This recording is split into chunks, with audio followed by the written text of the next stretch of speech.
டே 21 of நான் விவசாயம் பண்ண போகிறேன்.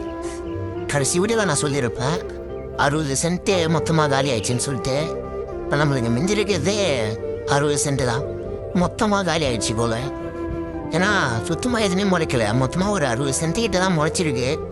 மற்ற எல்லாம் முளைச்சதெல்லாம் பயிருன்னு பார்த்தா ஃபுல்லாக பில்லு தான் முளைச்சிருக்கு போல். நம்ம அதை பயிருன்னு நினச்சிட்டோம். வளர வளர தான் தெரியுது அது ஃபுல்லாக பில்லுன்னு. மொத்தமாக எதுவுமே இல்லை. 100 ஒரு பயிர் தான் நெல்லாக இருக்குது, மற்ற எல்லாம் பில்லாக தான் இருக்குது. மொத்தம் 1.5 ஏக்கர் கிட்ட மொத்தமாக எதுவுமே இல்லை. நம்ம பயிர் வச்சு இதோட இன்னையோட 15 நாள் ஆகுது. 15 நாளில் நம்ம இருக்கும் ப்ராஃபிட்னு எதுவுமே பார்க்கவே முடியாது போல். மொத்தமாக இருக்கு எல்லாம் லாஸ்ன்னு தான் வந்துக்கிட்டே இருக்கு.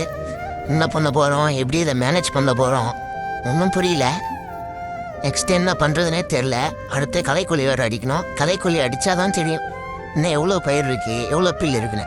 மற்றதை அடுத்த வீடியோவில் பார்க்கலாம்.